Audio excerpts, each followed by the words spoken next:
Mister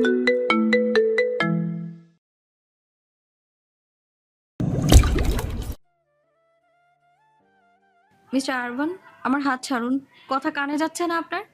আপনার প্রতি মানবতা বোধ দেখানোই আমার ভুল হয়েছে। হাত ছাড়ুন বলছি। আয়াতের ধমক থামিয়ে দিল হাতের উপর পড়া এক ফোঁটা উষ্ণ জলের ছোঁয়া। আয়াতের বুকের ভেতরটা কেন জানি মোচড় দিয়ে উঠল। লোকটা কি কাঁদছে নাকি জ্বরের ঘোরে চোখের জল পড়ছে? সে নিজের কানটা আরভানের মুখের কাছে নিয়ে গেল কিছু শোনার জন্যে। আরভান চোখ বন্ধ রেখে ভাঙা গলায় বিড়বিড় করে বলল, শোনো মেয়ে, আমার এই বুক থেকে দূরে থাকো। এই বুকে শুধু আগুন জ্বলে, এখানে কারো জায়গা নেই। আমি মানুষটা খুব একটা ভালো না। I M a bad person. আয়াত নিচু স্বরে প্রশ্ন করল। তা তো আসার পর থেকে আপনার ব্যবহার দেখিয়ে ভালো করে বুঝতে পারছি। তবুও মনে কৌতূহল জাগে। আপনি কেমন মানুষ তাহলে? এত নিষ্ঠুর কেন আপনি? আরভান জ্বরের ঘোরে মুচকি হাসলো, তবে সেই হাসিতে বিদ্রুপের চেয়ে যন্ত্রণার ছাপই বেশি ছিল। সে বিড়বিড় করে বলল, যখন তোমার শারিয়ারকে বিয়ে করার এত ইচ্ছা ছিল, তখন আমাকে আগেই ডিভোর্স পেপার পাঠিয়ে দেওয়া উচিত ছিল তোমার। তাহলে এতটা পথ কষ্ট করে আমি এখানে আসতাম না। আর এমন ভয়ঙ্কর কোনো অনুভূতি চালে আমাকে ফাঁসতে হতো না। আরভান আবারও অস্থির হয়ে উঠল। আয়াতের হাতটা গালের সাথে আরো শক্ত করে চেপে ধরে বলল, এমন কেন হচ্ছে বলো তো? I don't want this feelings. আমি প্রতি মুহূর্তে চাইছি তোমার থেকে দূরে থাকতে, নিজেকে আড়াল করতে। কিন্তু কিন্তু কেন পারছি না বলো তো? আমার কোনো কিছুতে পিছুটা নেই, থাকার কথা ছিল না। তবু আজ তুমি আমার যন্ত্রণা বাড়ানোর একমাত্র কারণ হয়ে দাঁড়ালে। বড্ড ভুল করে ফেলেছি আমি। এখানে আসাটা আমার একদম উচিত হয়নি। সে একটু থামলো, যেন নিঃশ্বাস নিতেও কষ্ট হচ্ছে তার। তারপর আবারও বলতে শুরু করলো, বুঝতে পারিনি যে অস্পষ্ট অবয়ব হাজার মাইল দূর থেকে আমাকে অস্থির করে রাখতে পারে। তাকে চক্ষুষ দেখার পর আমার হিতে হিত জ্ঞান বলে আর কিছু অবশিষ্ট থাকবে না। আমি বড্ড ভুল করেছি, ভীষণ বড় ভুল করেছি। আমি এই ভুলের পথে আর এক বিন্দু এগোতে চাই না। তবু এই ক্ষতবিক্ষত হৃদয় হাহাকার করে বলতে চাই, তুমি শুধু আমার হয়ে থেকো। অথচ পরক্ষণেই বিবেক বাধা দেয়। আমি চাই না তুমি আমার মায়ে আটকে থাকো, কারণ আমি জানি এই চাওয়ার শেষটা কেবল গভীর অনুশোচনা আর হাহাকার। আরভানের গলার স্বর ক্রমশ ভারী হয়ে এলো। তবু অন্য কারে বাহুবন্ধনে তোমায় দেখার কল্পনা করলেই আমার এই দগ্ধ কলিজাটা যেন আরো বেশি ওঠে। আমি চাই তুমি আমার প্রাণ ভরে ঘৃণা করো। যদিও জানি তোমার ঘৃণা সহ্য করার শক্তিটুকু আমার নেই, তবুও তুমি আমাকে ঘৃণা করো। কারণ আমাদের এই অসমাপ্ত গল্পের জন্য ঘৃণা ছাড়া আর কোনো গন্তব্য অন্তত আমার জানা নেই। আয়াত কোনো উত্তর দিল না। আসলে সেই লোকটার কোনো কথা বুঝতে পারছিল না। তার ভীষণ অবাক লাগছিল এটা ভেবে যে আরভানের কি সত্যি জ্বর হয়েছে নাকি সে অন্য কিছু খেয়েছে। এমন উল্টাপাল্টা বকবক মানুষ কেবল মাতাল হলে বা ঘোরগ্রস্ত হলে করে। সে কোনো মতে নিজের হাতটা ছাড়েনি, অত্যন্ত মনোযোগ দিয়ে আরভানের কপালে জলপট্টি দিতে লাগলো। আরভান বকবক করতে করতে একসময় ক্লান্ত হয়ে গভীর ঘুমে তলিয়ে গেল। আয়াত নিষ্পলক তাকিয়ে রইল আরভানের শান্ত মুখের দিকে। সেই মুহূর্তে আয়াতের মাথা থেকে পালিয়ে যাওয়ার চিন্তাটা পুরোপুরি মুছে গেল। ঘুমের ঘরে আরভানকে কেন জানি সেই জঘন্য মানুষটা মনে হচ্ছে না। এই সেই মানুষ যার জন্যে সে দীর্ঘ 12 বছর প্রতিটা মোনাজাতে চোখের জল ফেলেছে। মানুষটার প্রতি প্রচণ্ড ঘৃণা থাকলেও এক অদৃশ্য মায়ার টান যেন তাকে আষ্টে পৃষ্ঠে বেঁধে ফেলল। আয়াত আরভানের শিওরে বসে হাঁটুর উপর মাথা ঠেকে ঝিমাতে লাগলো। সারাদিনের ধকল আর রাতের জাগরণে সে এতটাই ক্লান্ত ছিল যে কখন নিজের অজান্তেই আরভানের বুকের উপর মাথা রেখে ঘুমিয়ে পড়েছে তা সে নিজেও জানে না। আরভান ঘুমের ঘরে এক ধরনের অদ্ভুত প্রশান্তি আর উষ্ণতা অনুভব করলো। সে অবচেতন মনে আয়াতকে একদম নিজের সাথে জড়িয়ে ধরলো, যেন আয়াত কোনো অতি দামি আমানত যা হারিয়ে যাওয়ার ভয়ে সে বুকের পাঁজরে আগলে রাখতে চায়। বাইরে তখন ভোরের আলো ফুটতে শুরু করেছে। পাখির কিচিরমিচির শব্দে দুজনারই ঘুমটা হালকা হয়ে আসছিল। ঠিক সেই সময় ঘরের দরজা সশব্দে খুলে গেল এবং এক আকাশচুম্বী চিৎকারে ভোরের নিস্তব্ধতা খান খান হয়ে গেল। আয়াত, এক আকাশচুম্বী আক্রোশের চিৎকারে দুজনেরই কাঁচা ঘুমটা এক নিমিষে ভেঙে গেল। আয়াত ধরফর করে চোখ মেলতেই তার শরীর হিম হয়ে এলো। চারিপাশের পরিস্থিতি বোঝার আগেই সে আবিষ্কার করলো সে আরভানের প্রশস্ত বুকের সাথে প্রায় লেপ্টে আছে। আরভানের একটা শক্তিশালী হাত এখনো আয়াতের কোমরের উপর অবচেতনে আগলে রাখা। ভোরের আবছা আলোয় দৃশ্যটা যে কোনো দম্পতির জন্য মধুর হতে পারত, কিন্তু বর্তমান পরিস্থিতিতে আয়াতের কাছে তা কালবৈশাখী ঝড়ের পূর্বাভাস। দরজার সামনে শাহরিয়ার দাঁড়িয়ে আছে, তার চোখ দুটো রাগে টকটকে লাল হয়ে ফেটে পড়ছে। আয়াত বিদ্যুৎ বেগে আরভানের থেকে দূরে সরে গেল। আরভানের চোখে মুখে এক ধরনের অস্বস্তি আর বিরক্তি ফুটে উঠল। শাহরিয়ার যেন এক ক্ষুধার্ত নেকড়ের মতো গর্জে উঠল। সে ঝড়ের বেগে ঘরে ঢুকে আরভানের কলা চেপে ধরল এবং কোনো কিছু বুঝে ওঠার আগে আরভানের গালে পরপর দুটো শক্তিশালী ঘুষি বসিয়ে দিল। আরভান জ্বরের ঘোরে শরীর ছেড়ে দিয়েছিল, তাই আকস্মিক এই পাশবিক আক্রমণে নিজেকে সামলাতে পারেনি। সে বিছানায় ছিটকে পড়ল। ওই তুই আমার জানটাকে কিছু আর সাহস পেলি কই? আজ তোকে আমি জ্যান্ত পুঁতে ফেলবো। শাহরিয়ারের চিৎকারে পুরো বাড়িতে প্রতিধ্বনিত হলো। সে এবার খুনি দৃষ্টিতে আয়াতের দিকে ফিরল। এক লাফে এগিয়ে গিয়ে সে আয়াতের গলা টিপে ধরে দেয়ালের সাথে চেপে ধরল এবং উন্মাদের মতো বলতে শুরু করলো। এই জানফাকে, তোর ঘরে এই লোকটা কি করছে? হ্যাঁ, কথা বল। তোর ঘরে আমি ছাড়া অন্য কেউ কিভাবে ঢুকতে পারে? তুই কি বিদেশি সাদা চামড়া দেখে গলে গিয়ে কাল রাতেই সব বিলিয়ে দিলি? আমি তোকে ভালোবাসলাম আর তুই এই লম্পটটা শয্যাশয়ী হলি? শাহরিয়ার উন্মাদের মতো হাতের কাছে পাওয়া ড্রেসিং টেবিলের ফুলদানিয়ার কোনায় থাকা আয়না সজোরে আছাড় দিয়ে ভাঙতে শুরু করলো। তার পৈশাচিক চিৎকারে পুরো ঘর যেন এক রণক্ষেত্রে পরিণত হলো। শাহরিয়ার পুনরায় আয়াতের দিকে হাত বাড়াতে আরভান তার হাতটা সজোরে ধরে মুচড়ে দিল। নিজের শারীরিক অসুস্থতা ছাপিয়ে এক অদ্ভুত জিদ আরভানের চোখে ফুটে উঠল। সে শাহরিয়ারের গলা টিপে ধরে সজোরে দেয়ালে আটকে দিল এবং তার ডান হাতটা পিঠমোড়া করে এমনভাবে চাপ দিল যে শাহরিয়ার যন্ত্রণায় কুকিয়ে উঠল। আরভানের রক্তবর্ণ চোখের শীতল চাহনি দেখে শাহরিয়ারের উগ্রতা মুহূর্তেই দমে গেল। আয়াতের দু চোখ ভরা আতঙ্ক। সে স্তম্ভিত হয়ে দুই পুরুষের এই ভয়াবহ তাণ্ডবলীলা দেখে যাচ্ছে। সে তো শুধু মানবিকতার খাতিরে অসুস্থ লোকটাকে সেবা করতে চেয়েছিল, কিন্তু পরিস্থিতি যে এমন নোংরা রূপ নেবে সে ভাবতেও পারেনি। এমন শব্দ আর চিৎকার চেঁচামেচিতে বাড়ির সবাই সেখানে ছুটে এলো। আফজাল চৌধুরী লাঠি হাতে দরজায় এসে দাঁড়ালেন। সবার চোখে মুখে চরম বিস্ময়। শাহরিয়ার দাদাজানকে দেখে আরো বেশি নাটুকে আর্তনাদ শুরু করলো। দাদাজান, দেখুন আপনার আদরে বিদেশি নাটের কাণ্ড। এই লোকটা কাল ডিভোর্স পেপার সই নিয়েছে আর আজ রাতে আয়াতের সাথে একই বিছানা রাত কাটিয়েছে। ও এটাকে অস্ট্রেলিয়া মনে করেছে। এই মুহূর্তে এই লম্পটটাকে বাড়ি থেকে বের করে দিন। আফজাল চৌধুরী পাথরের মতো শান্ত হয়ে দাঁড়িয়ে রইলেন। তার তীক্ষ্ণ নজর আরভানের উপর। আয়াত মাথা নিচু করে থরথর করে কাঁপছে। তার চোখ দিয়ে অঝরে জল পড়ছে। লজ্জায় অপমানে তার ইচ্ছে করছে মাটির ভিতরে ঢুকে যেতে। এরই মাঝে ঘটে গেল এক বীভৎস কাণ্ড। আরভান মেঝেতে পড়ে থাকা ভাঙা কাচের এক খণ্ড কুড়িয়ে নিয়ে শাহরিয়ারের হাতের তালুতে সজোরে ঢুকিয়ে দিল। শাহরিয়ার বীভৎস চিৎকার দিয়ে মেঝের উপর বসে পড়ল। বাড়ির সকলে ভিমরি খেল। নাজমা বেগম তার ছেলের অবস্থা দেখে আর্তনাদ করে ছুটে এলেন। আরভানের চোখে তখনও কোনো অনুশোচনা নেই, আছে শুধু এক আদিম হিংস্রতা।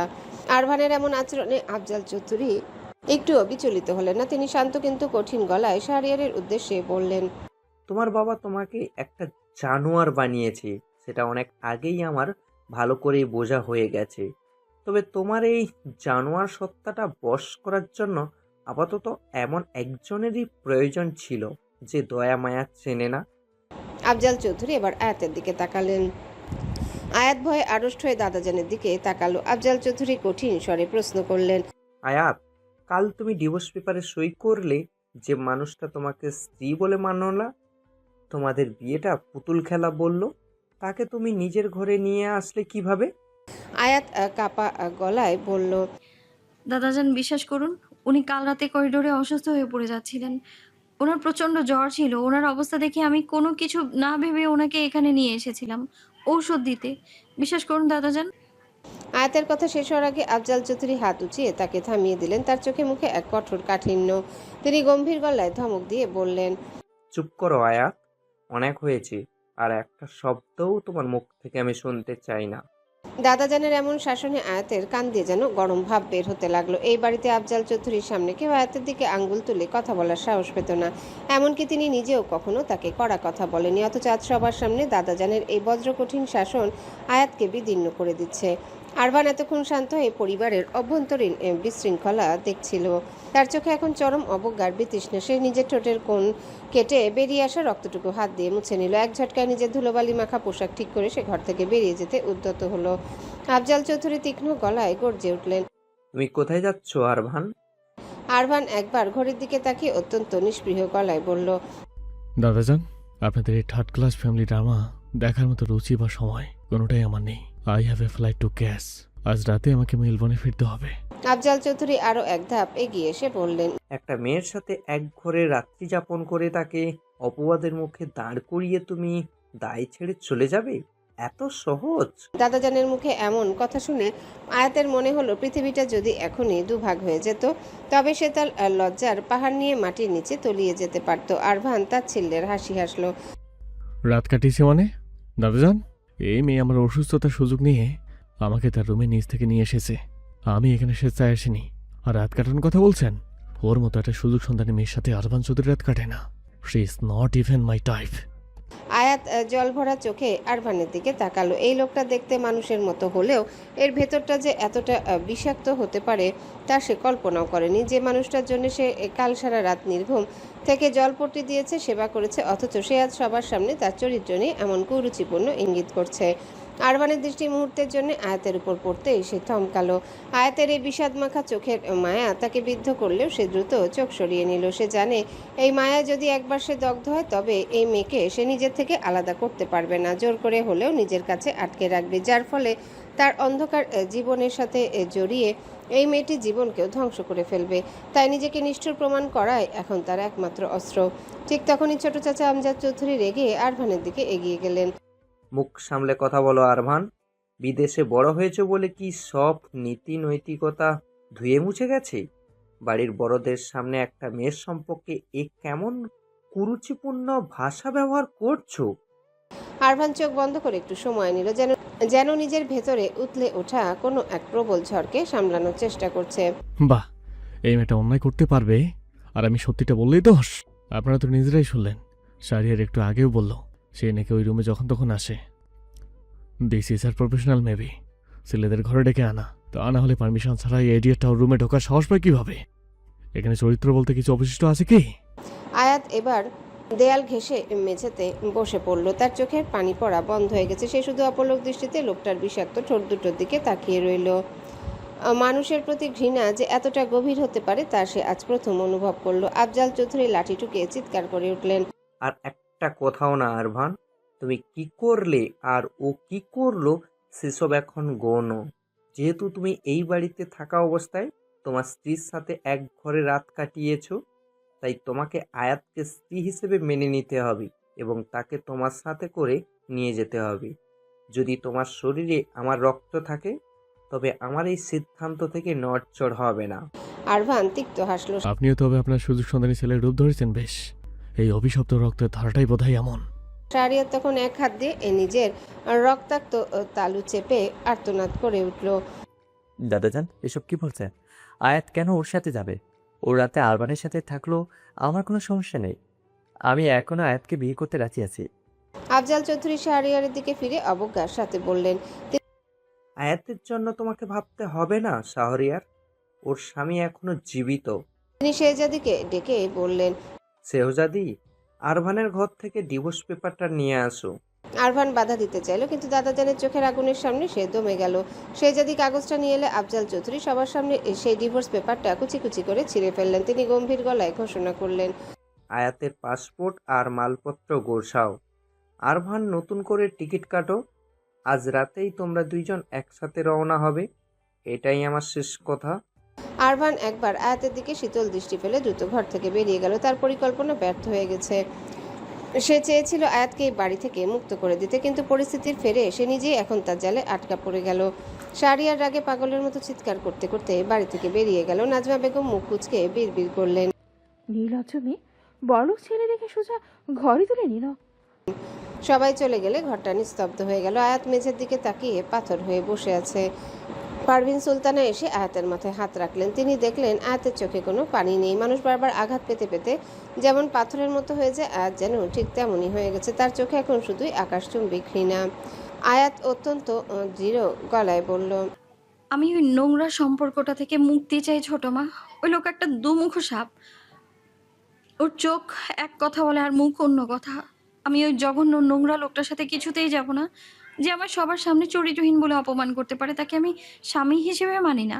আমি ঘৃণা করি তাকে, চরম ঘৃণা।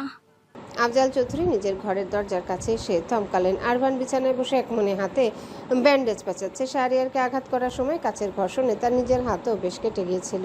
আফজাল চৌধুরী বোধহয় জানতেন আরভান এখানে আসবে। তিনি নিশ্চুপে দরজা ভেজিয়ে দিয়ে শান্ত গলায় বললেন। মানতেই হচ্ছে আরভান, তুমি একজন দারুণ অভিনেতা। মেয়েটার চরিত্রের উপর কলঙ্ক লেপন করে অবশেষে নিজের আসল নাটকটা বন্ধ করে সামনে আসলে তাহলে। আরভান ব্যান্ডেজটা দাঁত দিয়ে টেনে টাইট করে বাঁধল। তার চোখে সেই চিরচেনা ঔদাসীন্য। বাধ্য হলাম দাদাজান। ভেবেছিলাম ওকে একটা সুন্দর আর মুক্ত জীবন দিয়ে যাব, কিন্তু আপনি আমার সকল প্রচেষ্টা ব্যর্থ করে দিয়েছেন। আজ প্রমাণ করে দিলেন আপনি সত্যি আরশাদ চৌধুরীর পিতা। এত বছর ধরে যে মেয়েটাকে নিজের আমানত বলে আগলে রেখেছেন, আজ তার জীবনটা নষ্ট করতে কেন উঠে পড়ে লেগেছেন? কেন জেনে শুনে তাকে এক অনিশ্চিত ভবিষ্যতের দিকে ঠেলে দিচ্ছেন? এমন একজন মানুষের সাথে তাকে জড়াতে চাচ্ছেন, না আছে তার ভবিষ্যৎ, না আছে বেঁচে থাকার নিশ্চয়তা, যে নিজের জীবনের শেষ দিনগুলো গুনতে ব্যস্ত। তার গলায় এই মেয়েটাকে ঝুলিয়ে দিয়ে আপনি কি সুখ পাবেন? কি চান আপনি? আফজাল চৌধুরী সোফায় বসে ধীর স্থিরভাবে বললেন, আমি তো অনেক কিছুই চাই আরভান। যেমন আমি তোমার বেঁচে থাকার একটা কারণ দিতে চাই, ঠিক তেমনই আয়াতকে দিতে চাই লড়াই করার মতো শক্ত এক টুকরো জমিন। আর তার জন্য ও তোমাকে প্রয়োজন। আমি জানতে চাইবো না ও বিদেশি মেয়েটা কে, কিংবা কেন তুমি দীর্ঘ 12 বছরে একবারও আসোনি। কারণ তোমার জন্য এদেশে আসাটা যে খুব একটা সহজ ছিল না, তা তোমাকে দেখার পরে এখন আমি বেশ ভালো করেই বুঝতে পারছি। কিন্তু আমি মনে করি তুমি নিজের একতরফা সিদ্ধান্ত কারোর উপর চাপিয়ে দিতে পারো না। আয়াতেরও জানার অধিকার আছে কেন তুমি তাকে ডিভোর্স দিতে এত মরিয়া। যদি তোমার সবটুকু সত্য জানার পরেও নিজে তোমাকে ডিভোর্স দেয়, তবেই সেটাই ন্যায় হবে, অন্যথায় তা হবে ঘোরতর অন্যায়। আরভান তাচ্ছিল্যে সুরে বলল, কে বলেছে নাই অন্যায়ের কথা? যে ব্যক্তি আমানত আমানত বলে জব করে একটা মেয়েকে তারই স্বামীর লম্পট কাজিনের সাথে বিয়ে দিতে চায়, সেই মানুষটাই কিনা আজ ন্যায়ের জ্ঞান দিচ্ছেন। আমি সেই রাতে না আসলে তারা এখন সো কল্ড ম্যারেড কাপল হতো। আফজাল চৌধুরী অপরাধী স্বরে বললেন, আমি মানছি আমি ভুল করেছি, কিন্তু গ্রামের একটা মেয়ে যখন 18 পার হয় আর তার স্বামী যদি নিরুদ্দেশ থাকে, তখন সেই মেয়েটার উপর দিয়ে কি সামাজিক বিপর্যয় যায় তা বোঝার ক্ষমতা তোমার নেই আরভান। আমি চেয়েছিলাম অন্তত চোখের সামনে ও নিরাপদ থাকুক। আরভান দাদাজানের চোখের দিকে তাকিয়ে বলল, দাদাজান, সত্যিটা স্বীকার করুন, এটা ভুল না। আপনি আপনার ক্ষমতা প্রদর্শন করেছেন মাত্র। বিয়ে দেওয়ার হলে কোনো যোগ্য ছেলেকে দেখেই দিতে পারতেন, আপনার ওই লম্পট নাতির সাথে নয়, যার চোখের মনেতে সবসময় পৈশাসিক লালনা চিকচিক করে। আফজাল চৌধুরী বিষণ্ণ গলায় বললেন। তুমি ভুল বুঝছো আরভান। আফজাল চৌধুরী তপ্ত নিঃশ্বাস ফেলে আরভানের দিকে তাকালেন। আরভান বলে চলল, আপনার কি মনে হয় যে মেয়ে প্রথম দিনে আমার জীবনে এসেছিল, তখন আমি আমার জীবনের শেষ অবশিষ্ট ভালোবাসাটুকু হারিয়ে ফেলেছি?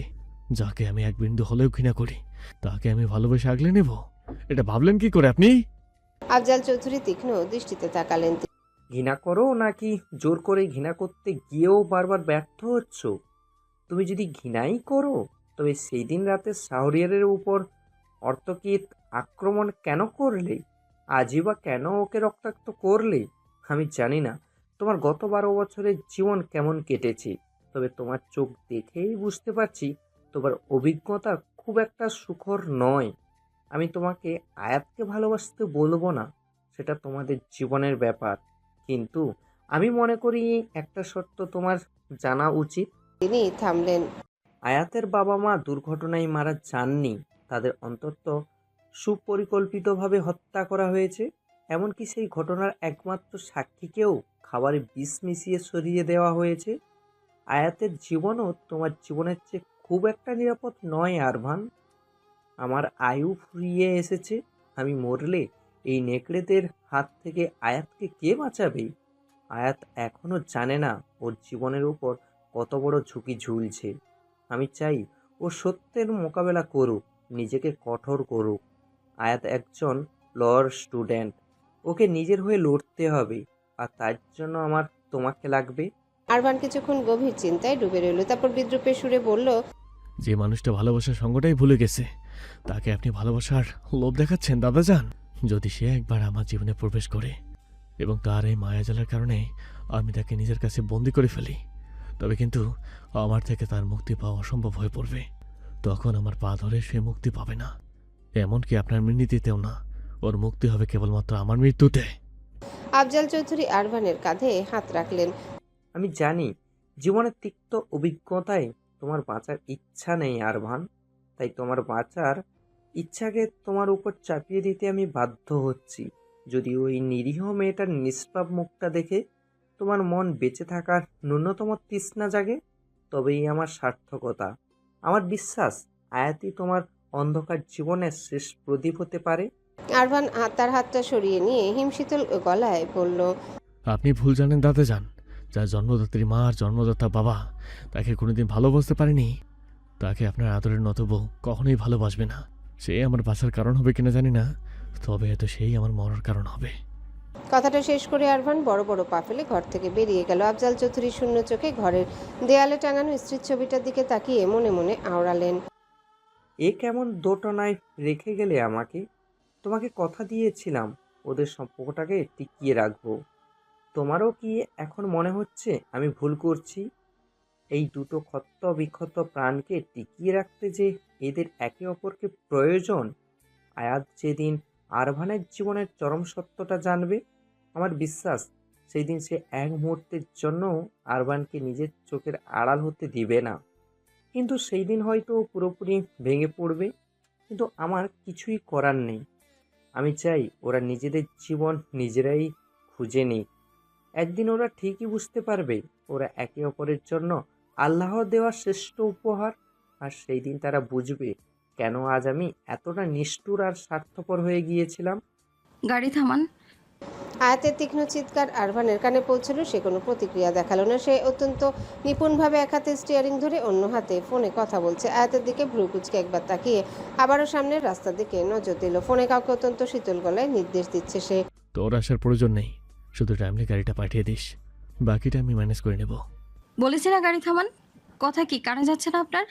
আয়াত এবার আরও জোরে চেঁচিয়ে উঠল। তার কণ্ঠস্বরে এক ধরনের জেদ আর তীব্র ঘৃণা মিশ্রিত। আরভান ফোনটা রেখে প্রচণ্ড বিরক্তি নিয়ে আয়াতের দিকে তাকালো। মাঝ রাস্তায় তোমার ড্রামা দেখার ইচ্ছা আমার নেই। সকাল থেকে অনেক নাটক সাজিয়েছিস। Just shut off and sit কোয়াটলি।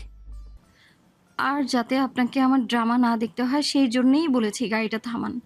আপনার মতো একজন জঘন্য আর নিষ্ঠুর মানুষের সাথে এক মুহূর্ত থাকা আমার জন্য দমবন্ধকর একটা যন্ত্রণার।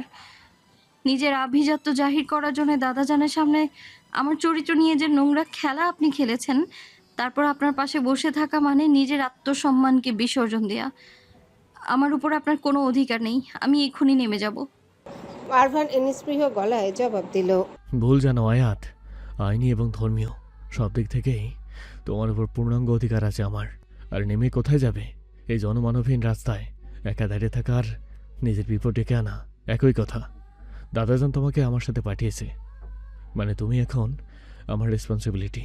সো চুপচাপ বসে থাকো। আয়াত এবার আরও তেতে উঠল। একজন চরিত্রহীন সুযোগ সন্ধানী মেয়ে যে আপনার টাইপেরও না, তার পাশে বসে থাকাটা তো আপনার জন্য চরম লজ্জাজনক হওয়ারই কথা। এই লজ্জায় তো আপনার মরে যাওয়া উচিত। আরভান ঠোঁটের কোণে এক রহস্যময় বাঁকা হাসি ফুটিয়ে তুলল। স্টিয়ারিংয়ে আঙ্গুল ঠুকতে ঠুকতে বলল। মরার শখ আমার বহুদিনের আয়াত, কিন্তু আফসোস মৃত্যু হয়তো তোমাতেই আমাকে ঘৃণা করে খুব একটা কাছে ঘেসো না। তাই আপাতত আমার মরা বা না মরা নিয়ে তোমাকে খুব একটা বিচলিত হতে হবে না। মৃত্যুর জন্য আমি সবসময় প্রস্তুত, এতে তোমাকে সেই বিলাসিতে বা মুক্তি দেওয়ার ইচ্ছা আপাতত আমার নেই। মেলবোর্ন পৌঁছানো পর্যন্ত আমার এই বিষাক্ত শ্বাসটুকু তোমাকে মুখ বুঝে সহ্য করতে হবে, কারণ মাঝপথে কাউকে হারিয়ে যাওয়ার সুযোগ দেওয়া আমার স্বভাবে নেই।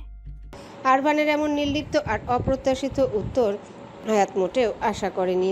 সে ভেবেছিল আরভান হয়তো রেগে গিয়ে কিছু একটা বলবে, কিন্তু এই শীতলতা তাকে আরও বেশি অস্বস্তিতে ফেলে দিল। আরভান পুনরায় প্রশ্ন করল। গাড়ি থেমে কার কাছে যাবে তুমি? তোমার এই সো কল্ড বয়ফ্রেন্ড শাড়িয়ার কাছে? বারবার নিজের চরিত্রের উপর এমন কুরুচিপূর্ণ অপবাদ আসাতে আয়াতের মনে হলো কেউ তার গায়ে ফুটন্ত গরম জল ঢেলে দিল। অপমানে তার শরীর রিরি করে উঠল। সে রাগে কাঁপতে কাঁপতেই বলল। আপনার চিন্তাভাবনা এতই নোংরা যে আপনার সাথে তর্ক করাও রুচির পরিপন্থী। আপনার আভিজাত্যের আড়ালে যে এত কুৎসিত একটা মন লুকিয়ে আছে, সেটা জানলে আমি কাল আপনাকে মরতে দেখলেও এগিয়ে যেতাম না। পানিতে ডুবে কিংবা জ্বরে মরে গেলেও না। হ্যাঁ, শাহরিয়ার ভাইয়ার কাছেই যাচ্ছি আমি। সে আর যাই হোক, আপনার মতো দুমুখো সাপ নয়। আয়াতের মুখে শাহরিয়ারের প্রশংসা শুনে আরভান এবার সজোরে ব্রেক কষল। টায়ারের তীব্র ঘর্ষণে রাস্তা কেঁপে উঠল। আকস্মিক গাড়িটা থেমে যাওয়ায় আয়াত নিজেকে সামলাতে না পেরে সামনের দিকে ঝুঁকে পড়ে এবং ড্যাশবোর্ডের কোণায় সজোরে মাথা ঠাকায়। যন্ত্রণায় তার কপাল কুঁচকে যায়। হাত দিয়ে কপাল ধরে সে ব্যথায় কুঁকড়ে উঠল। আরভান অত্যন্ত রুক্ষ গলায় তার দিকে তাকিয়ে বলল। হোয়াট? কি বললে তুমি? জাস্ট আরেকবার বলো তো। আয়াত কপালের যন্ত্রণার আরভানের কথা কোনোটাই পাত্তাই দিল না। সে কোনো কথা না বাড়িয়ে গাড়ি থেকে নেমে পিছনের ট্রাঙ্ক থেকে নিজের ট্রলিটা নামিয়ে টেনে রাস্তায় রাখা শুরু করলো। আরভানের পৌরুষে এবার বেশ আঘাত লাগলো। এই প্রথম কোনো মেয়ে তার অবাধ্য হলো এবং তাকে এভাবে তুচ্ছ জ্ঞান করলো।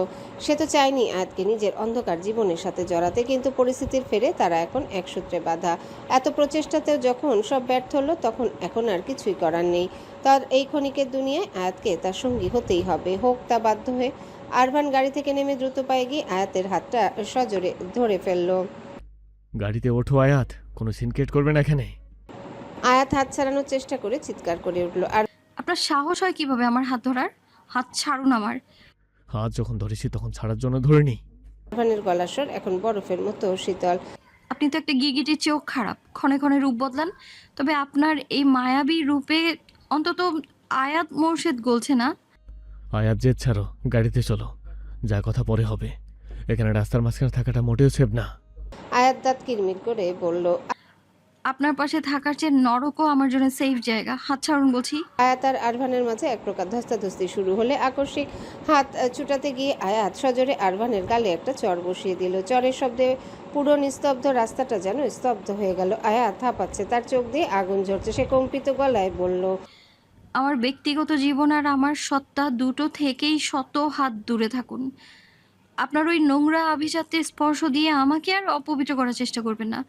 নেক্সট টাইম আমাকে ছোঁয়ার আগে নিজের পরিণতির কথা 10 বার ভেবে নেবেন। পুরো পরিবেশটা নিথর হয়ে গেল। আয়াত নিজেও কিছুটা অপ্রস্তুত হয়ে পড়ল নিজের কাজের জন্য, যদিও তাতে তার বিন্দুমাত্র অনুশোচনা নেই। আরভান স্থির হয়ে দাঁড়িয়ে রইল, তার গালে আয়াতের আঙ্গুলের ছাপ স্পষ্ট হয়ে উঠছে। আরভান যন্ত্রণা কাতর এক টুকরো হাসি হাসলো, তবে সে হাসিতে বিদ্রুপের চেয়ে বিষাদ ছিল প্রখর। সে বিড়বিড় করে বলল, তুমি তো এলিনে চৌধুরীকে দেখোনি আয়াত, তাহলে তার মতো এমন নিষ্ঠুরতা কোথায় পেলে তুমি? তুমিও ঠিক তাই করলে। যে হাত দিয়ে কাল রাতে আমার ব্যথিত বুকে সেবা দিয়েছ, সেই হাত দিয়ে আজ গালে চড় মারলে। আয়াত কোনো কথা বলল না। তার মনে অ্যালিনা চৌধুরীর পরিচয় নিয়ে ক্ষণিকের কৌতূহল জাগলেও সে তো তা নিজের ভিতরে চেপে রাখলো। ঘৃণায় মুখ ফিরিয়ে সে সামনে রাস্তার দিকে পা বাড়ালো। আরভান আর ঝুঁকি নিতে চাইল না। সে ড্যাশবোর্ড থেকে একটা ছোট্ট ক্লোরোফর্ম স্প্রে বের করে শান্ত গলায় ডাকলো। আয়াত, আয়াত চরম বিরক্তি নিয়ে পেছনে ফিরল। সে চেঁচিয়ে বলল, সমস্যা কি আপনার? কি চান আপনি? সকাল পর্যন্ত যে আপনার চোখে চরিত্রহীন সুযোগ সন্ধানী মেয়ে ছিল, যাকে ডিভোর্স দিতে আপনি মরিয়া ছিলেন, এখন তাকে সাথে নিয়ে যাওয়ার জন্য এত তোড়জোড় কেন আপনার? শুধুমাত্র দাদাজানের কথা, নাকি অস্ট্রেলিয়া নিয়ে আমায় পাচার করে দেওয়ার কোনো ফোন দিয়ে এঁটেছেন আপনি? আয়াতের জ্বলন্ত প্রশ্নের কোনো উত্তর আরভান দিল না। সে শুধু এক মুহূর্তের জন্য আয়াতের চোখের দিকে গভীর এক দৃষ্টিতে তাকালো, তারপর সরাসরি ওর নাকে মুখে স্প্রে করে দিল। আয়াত কিছু বুঝার আগে চোখের সামনে সব অন্ধকার হয়ে এলো। সে জ্ঞান হারিয়ে আরভানের প্রশস্ত বুকে ঢলে পড়ল। আরভান তাকে পরম মমতায় নিজের শক্ত বাহু ডোরে আগলে নিল। আয়াতের এলোমেলো লম্বা চুলগুলো কানের পিছে গুজে দিল। আয়াতের চোখের কোণে জমে থাকা এক ফোঁটা তপ্ত জল নিজের আঙ্গুলের ডগা দিয়ে মুছে দিতে দিতে সে ক্লান্ত স্বরে বলল, তোমার চোখের ওই পানি আমার চিরান্ত দুর্বলতা আয়াত। ঘৃণা করো আমায়, প্রাণ ভরে করো, তবে আপাতত আমার সাথেই থাকো। আরভান আয়াতকে পাজা কোলে তুলে নিয়ে গাড়ির ফ্রন্ট সিটে বসালো। নিজে ড্রাইভিং সিটে বসে আয়াতের সিল বেল্ট বাঁধতে গিয়ে আরভানের হাতটা হঠাৎ থমকে গেল। তার চোখ আটকে গেল আয়াতের ঠোঁটের নিচে থাকা সেই ছোট্ট তিলটার দিকে। আরভান কিছুক্ষণ নির্নিমেষ চেয়ে রইল। এক নিষিদ্ধ আকর্ষণের অবচেতন মনে একটা আঙ্গুল সে তিলটার উপর ছুঁয়ে দিল। পরক্ষণে যেন তার হুঁশ ফিরল। সে চোখ খিচে বন্ধ করে নিজেকে শাসালো। ড্যাম ইট, এসব কি করছি আমি? সে স্টিয়ারিংয়ে জোরে একটা থাপ্পড় মারল। প্রচণ্ড মানসিক চাপে তার শ্বাসকষ্ট শুরু হলো। কথা বলতে কিছুটা ব্যাঘাত ঘটছিল। সে সামনে থেকে এক বোতল পানি আর বিশেষ এক ধরনের ট্যাবলেট বের করে গিলে ফেললো। সিটে মাথা হেলিয়ে ঘাড় বাঁকিয়ে সে আয়াতের অচেতন মুখের দিকে তাকে বিড়বিড় করে বলল, আমি মোটেই এসব করতে চাইনি, কিন্তু তুমি আমাকে বাধ্য করলে আয়াত। আমি এখানে তোমাকে কোনো নোংরা অপবাদ দিতে আসিনি, বরং তোমাকে মুক্ত করতে এসেছিলাম। আমি নিজের উপর নিয়ন্ত্রণ হারিয়ে উন্মাদের মতো কথা বলছি। তোমার এই ছোট্ট মুখটা এক পলক দেখার জন্য দিনের পর দিন আমি তিলে তিলে দগ্ধ হয়েছি। তারপরে তোমার ভালো চাই তোমার আশেপাশে আসিনি। তুমি যখন জানতে পারবে আমি কোনোদিন তোমাকে ছাড়তে চেয়েছিলাম, যখন তুমি আমার বিষাক্ত জীবন সম্পর্কে সবটুকু জানবে, তখন তুমি আমায় অপরাধী বানাতে পারবে না, কারণ দোষী আসলে তুমি নিজেই। তুমি এসে আমার জ্বলন্ত বুকে হাত রেখে আমার সুন্দর রূপের আড়ালে লুকিয়ে থাকা বিষাক্ত অতীতকে মায়া দিয়ে জড়িয়ে তুলেছ। আমার বুকের আগুন তুমি এক নিমিষে থামিয়ে দিয়েছ। এর জন্য শুধু তুমি দায়ী আয়াত। তুমি আবারও আমার অপারেশন হতে শুরু করেছ, ভয়ঙ্কর রকমের। আরভান কিছুক্ষণ চোখ বন্ধ করে নিজেকে সামলালো, তারপর আবারও বলতে শুরু করলো, সত্যি বলছি, শেষবারের মতো তোমাকে এক পলক দেখে চিরতরের মধ্যে চলে যেতে চেয়েছিলাম, কিন্তু কিন্তু এলিনা চৌধুরীর পর তুমিই প্রথম যে আমার বুকের স্পন্দন অনুভব করেছ, আমার অসুস্থতা সেবা করেছ। আমার জীবনে প্রথমবার কারো চোখে নিজের জন্য মায়া আর দয়া দেখেছি আমি। তোমাকে একটা সুন্দর জীবন দিতে আমি সর্বোচ্চ চেষ্টা করেছি, কিন্তু ভাগ্য যখন তোমাকে আমি নামক এই জীবন্ত নরকের সাথে বেঁধে দিয়েছে, তবে আমি মরে যাওয়ার আগ পর্যন্ত তুমি আমার সাথে থাকতে বাধ্য। আরভান কিছুক্ষণ চোখ বন্ধ করে নিজেকে শান্ত করার চেষ্টা করলো। তারপর গাড়ি স্টার্ট দিয়ে এয়ারপোর্টের দিকে ঝড়ের গতিতে ছুটলো। তার মনের ভিতর এখন হাজারো ঝড়, কিন্তু বাইরে সে বরফের মতো শীতল। অন্যদিকে চৌধুরী বাড়িতে তখন রণক্ষেত্র। জেসিকা সারা বাড়ি মাথায় তুলছে। অতিরিক্ত স্লিপিং পিল খাওয়ার কারণে সকালে ঘটে যাওয়া নাটকীয় ঘটনাগুলো তার আয়ত্তের বাইরে ছিল। জ্ঞান ফেরার পর যখন সে শুনল আরভান তাকে না জানিয়ে চলে গেছে, তা আবার ওই গ্রাম্য মেয়েটাকে সাথে নিয়ে, তখন জেসিকা এটা কোনোভাবেই মেনে নিতে পারল না। নাজমা বেগম জেসিকার পাশে এসে বসলেন। মুখে মায়া দেখালেও তার চোখে ছিল ধূর্ত শিকারীর চাহনি। তিনি ফিসফিস করে বললেন, শোনা, কাঁদে না। পুরুষ মানুষ তো একটু একটু পথ হারায়। ওর দাদাজান জোর করে ওই মেয়েকে ওর কাঁধে ঝুলিয়ে দিয়েছেন। রূপ দেখিয়ে হলে ওই মেয়ের ওপর আরভানের মন বেশি দিন টিকবে না। দুদিন পরে ঠিকই ছুঁড়ে ফেলে দেবে। কোথায় তোমার ওই ঝলমলে রূপ আর আধুনিকতা, আর কোথায় ওই আপদ? ও তো স্রেফ দাদাজানের জেদ। জেসিকা রাগে গজগজ করে ফিসফিসিয়ে বলল, no, I will not let this happen. ওই মেয়েটা একটা gold digger, but Aarvan did a big mistake. He is not my love, he is my fixation. Aarvan, তুমি এটা ঠিক করলে না। আমি তোমাকে এত সহজে ছেড়ে দেব না। সে দ্রুত তার বাবা মিস্টার স্মিথকে ফোন করলো। পাশ থেকে মিস্টার স্মিথ ফোন ধরতে জেসিকা কান্নায় ভেঙে পড়ল। ড্যাড, আরভান আমার সাথে চিট করেছে। শুধু আমাকে নয়, ও তোমাদেরও ধোঁকা দিয়েছে। ও আমাকে এখানে একা ফেলে ওই মেয়েটাকে নিয়ে অস্ট্রেলিয়া চলে গেছে। ও আমাকে অপমান করেছে ড্যাড।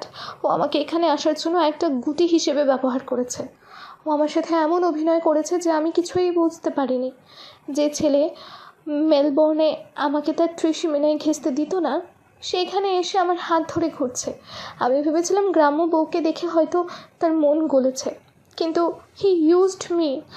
ওদিন পার্টিতে একটা হাগের জন্য যে আমাকে সবার সামনে চড় মেরে অপমান করেছিল, আজ সে আমাকে এক অপরিচিত দেশে সবার সামনে লজ্জিত করে চলে গেল। আমি ওকে ছাড়বো না, প্রয়োজনে ওকে শেষ করে ফেলবো। এমনকি আসাদ আঙ্কেলকেও ধোকা দিয়েছে। ও আয়াতকে ডিভোর্স দেয়নি ড্যাড। মিস্টার স্মিথ রাগে ফোনটা কেটে দিলেন। তার সামনে সোফায় গম্ভীর মুখে বসে আছেন আরভানের বাবা আরশাদ চৌধুরী। মিস্টার স্মিথ ক্রুড় হাসিতে বললেন, এখন কি বলবে আশাদ? বলেছিলে এবার নাকি তোমার ছেলে তোমার কথা রাখবে। সে তো এবারও তোমার অবাধ্য হলো। সে আমার মেয়েকে একা ফেলে ওই মেয়েটাকে নিয়ে ফিরেছে। তোমার ছেলে আমার মেয়ের সাথে যা করছে, তাতে কিন্তু ওর জীবনের উপর আমি চরম প্রেশার ক্রিয়েট করতে পারি। আমার ক্ষমতার কথা তো তুমি জানো। এর ফলে আমাদের কয়েক মিলিয়ন ডলারের বিজনেস ডিলটাও ক্যান্সেল হতে পারে। আরশাদ চৌধুরী শক্ত হয়ে বসে রইলেন। তিনি দাঁতে দাঁত চেপে বললেন, এইটা আমি হতে দেব না স্মিথ। ওই মেয়েকে ডিভোর্স দিতেই হবে। আপনি চিন্তা করবেন না, আমার ছেলের বউ একমাত্র জেসিকাই হবে। আমাদের বিজনেস পার্টনারশিপ টিকিয়ে রাখতে হলে এই সম্পর্ক মজবুত করা আমার প্রয়োজন। আমি আরভানের সাথে কথা বলছি, ওকে আমি বাধ্য করব। স্মিথ কুটিল হাসিতে বললেন, একটা শরীরে একই বিষ বারবার প্রয়োগ করলে তা সহনীয় হয়ে যায়। তাই বিষের ডোজ বাড়াও আশাদ। একে ব্ল্যাকমেল আর কত করবে? এবার গুটি পাল্টাও। চৌধুরী বাড়িতে শাহরিয়ার তখন নিজের ঘর লণ্ডভণ্ড করছে। সে উন্মাদ হয়ে চিৎকার করছে। তার বাবা আনোয়ার চৌধুরী তাকে আগলে রাখার চেষ্টা করছেন। তাদের সামনে একজন মধ্যবয়স্ক পাসপোর্ট অফিসের কর্মচারী ভয় কাঁপছে। শাহরিয়ার চিৎকার করে বলল, তুমি জানো ওর জন্য আজ আমি আরবানের কাছে কতটা ছোট হয়েছি? যে আজকে আমি ছোটবেলা থেকে আগলে রেখেছি, নিজের জানের চেয়েও বেশি ভালোবেসেছি, সব করলাম আমি, আর শেষমেশ লাভের গুড় খেয়ে গেল ওই আরবান। এটা হতে পারে না বাবা। লোকটা কাঁপতে কাঁপতে বলল, আমি কিছু জানি না শাহরিয়ার সাহেব। কিছুদিন আগে আফজাল চৌধুরী সাহেবের নিজে এসে আয়াদের পাসপোর্ট ভিসা সব রেডি করার নির্দেশ দিয়েছিল। আমি শুধু দায়িত্ব পালন করেছি। আনোয়ার চৌধুরী ছেলেকে শান্ত করতে চাইলেন, শান্ত হ শাহরিয়ার, যা হওয়ার হয়ে গেছে। কিন্তু শাহরিয়ার চোখ দিয়ে তখন উন্মাদনার আগুন বেরোচ্ছে। কিছুই শেষ হয়নি বাবা। আমার রানীকে আমার সামনে থেকে কেউ নিয়ে যাবে আর আমি চেয়েছে দেখব? অসম্ভব। আমি ওকে ফিরিয়ে আনবই। তুমি আমার অস্ট্রেলিয়া যাওয়ার সব ব্যবস্থা করো। কেউ না থাকলেও বড় চাচা যান ঠিকই আমার পাশে থাকবেন। তিনি নিজের হাতে আয়াতকে আমার কাছে তুলে দেবেন। আমার রানী শুধু আমার, এর ভাগ আমি কাউকে দেব না। সে ওর স্বামী হলো, যে কোনো মূল্যে আমি ওকে ফেরত আনবই। আয়াতের আচ্ছন্ন ঘুমটা যখন ভাঙলো তখন মাথার ভিতরে প্রচণ্ড ঝিমঝিম করছিল। ক্লোরোফর্মের প্রভাবে দীর্ঘ সময় গভীর ঘুমে আচ্ছন্ন থাকার পর সে যখন পিটপিট করে চোখ মেলল তখন চারিপাশের অদৃশ্য দেখে তার শরীর পাথরের মতো শক্ত হয়ে গেল। এই ঘরটা তো তার চেনা ঘর নয়, নরবরে চৌধুরী বাড়ি, সেই সেকেলে ঘর নয়। তবে সে কি কোনো দুঃস্বপ্ন দেখছে? সে এখন কোথায়, কার ঘরে শুয়ে আছে? রুমটা অত্যন্ত আলিশান এবং আধুনিক। শুয়ে আছে মেঘের মতো নরম এক বিশাল বিছানায়। সিলিং থেকে ঝুলছে কারুকার্যময় ঝাল লণ্ঠন, যার আলোয় ঘরের আভিজাত্য ঠিকরে পড়ছে। মেঝের উপর বিছানো দামি পার্সিয়ান কার্পেট ঘরটিকে এক অদ্ভুত রাজকীয় রূপ দিয়েছে। ভয়ে আয়াতের গলা শুকিয়ে কাঠ হয়ে গেল। মস্তিষ্কের কোষে চাপ দিতেই তার মনে পড়ল সেই নির্জন রাস্তার কথা, আরভানের সেই নিষ্ঠুর শীতল চোখজোড়া আর নাকে চেপে ধরা সেই উগ্র গন্ধওয়ালা স্প্রে। আতঙ্কে আয়াতের বুক ধকপক করতে শুরু করলো। এই লোকটাকে কোথায় নিয়ে এসেছে? সে আরভানকে যতটা খারাপ ভেবেছিল এই লোক তার চেয়েও শতগুণ বেশি ভয়ঙ্কর। পরক্ষণে এক বিভৎস আশঙ্কায় শিওরে উঠল সে। তার সাথে কোনো খারাপ কিছু হয়নি তো? সে কি তাকে কোনো পাচারকারীর দলের হাতে তুলে দিল? ছোটবেলায় শুনেছিল বাঙালি মেয়েদের অপহরণ করে বিদেশে পাচার করা হয়। তাকেও কি তবে বিক্রি করে দেওয়া হলো? আয়াত তড়িঘড়ি করে নিজের পোশাক পরীক্ষা করলো। না, সব ঠিক আছে। সে টলতে টলতে বিছানা থেকে নামলো। শরীরটা বড্ড দুর্বল লাগছে, যেন প্রতিটা অঙ্গ অবশ হয়ে আসতে চাইছে। ভয়ে ভয়ে রুম থেকে বের হয়ে সে করিডোরে আসলো। বাড়িটা ডুপ্লেক্স এবং অত্যন্ত আধুনিক স্থাপত্য শৈলীতে তৈরি। চারধারে এক অদ্ভুত নিস্তব্ধতা বিরাজ করছে, যা ঘরের আভিজাত্যকে আরও রহস্যময় করে তুলেছে। আয়াত ধীরে পায়ে সামনে এগোতে থাকলো। করিডোরে এসে সে লক্ষ্য করলো দোতলার এই বিশাল জায়গায় মাত্র দুটো রুম, একদমই দুই প্রান্তে, মাঝখানে একটা চওড়া সিঁড়ি। সে দুরু দুরু বুকে সিঁড়ি দিয়ে নিচে নামলো। ড্রয়িং রুমের দৃশ্য দেখে আয়াতের চোখ যেন কোটর থেকে বেরিয়ে আসার উপক্রম হলো। সামনে বিশাল এক এলইডি স্ক্রিন জুড়ে চলছে তীব্র গতির কোনো এক ফাইটিং গেম। ঠিক তার সামনে আরামদায়ক সোফায় আয়েশ করে বসে আছে আরভান। শীতাতপ নিয়ন্ত্রিত ঘরের কৃত্রিম বাতাসে তার সিল্কি চুলগুলো কপালের উপর এলোমেলো হয়ে নাচছে। পরনে সাধারণ সাদা টি শার্ট, যার নিচ দিয়ে তার সুগঠিত পেশিবহুল বুক আর বাহুর গঠন স্পষ্টভাবে ফুটে উঠেছে। কোয়ার্টার প্যান্টে আবৃত দীর্ঘ লোমশ পা দুটো সে নির্লিপ্ত ভঙ্গিতে সামনে টেবিলের উপরে তুলে রেখেছে। স্ক্রিন থেকে ছড়িয়ে পড়া নীলচে আলো তার তীক্ষ্ণ মুখাভাবে এক অদ্ভুত মায়া তৈরি করেছে। কানে হেডফোন, হাতে শক্ত করে ধরা রিমোট কন্ট্রোল। পুরো মনোযোগটাই গেমের ভিতর ডুবে আছে তার। আরভানের ঠিক পাশেই বসে আছে আরেকজন যুবক। সে পুরোপুরি ফর্মাল পোশাকে সজ্জিত। তার গড়নার মুখাভাবে খাঁটি বাঙালির ছাপ স্পষ্ট। গেমের উত্তেজনায় সে ডুবে থাকলেও হঠাৎ আগন্তুক যুবকটির চোখ উপরে সিঁড়ির দিকে পড়ল। আয়াতকে দেখা মাত্র সে সম্মোহিত হয়ে সেদিকে তাকিয়ে রইল। খেলায় পাল্টা রেসপন্স না পেয়ে আরভান বিরক্ত হয়ে পাশে বসা ফারহানের দিকে তাকালো। ফারহান তখন হাঁ করে সিঁড়িতে দাঁড়িয়ে থাকা শুভ্র বসনা আয়াতের দিকে তাকিয়ে আছে। আরভান ফারহানের দৃষ্টি অনুসরণ করে পিছনে ফিরে তাকালো। আয়াতকে দেখা মাত্র আরভানের চোখের মনি এক মুহূর্তের জন্য প্রসারিত হলো। পরক্ষণে তা এক গম্ভীর আক্রোশে কুঁচকে গেল। ফারহান বিস্ময় সামলাতে না পেরে আরভানের হাত ধরে নাড়া দিয়ে বলল, এভি, তোর বাড়িতে একটা মেয়ে। আমি কি সত্যি দেখছি নাকি চোখের ভুল? এটাকে আগে তো কখনো দেখিনি। তোর বোন? কিন্তু অ্যালিনা আন্টির তো তুই একাই সন্তান। তাহলে তোর বাবা কি গোপনে বাংলাদেশে বিয়ে করেছে নাকি? তুই তো জানাস নি ব্রো। আরভান রক্তচক্ষু নিয়ে তাকাতেই ফারহান তখনই চুপসে গেল। কিন্তু বিস্ময় সামলাতে না পেরে সে এক লাফে উঠে আয়াতের সামনে গিয়ে দাঁড়ালো। হে কৃষ্ণ নয়নী, তোমাকে তো আগে কখনো দেখিনি।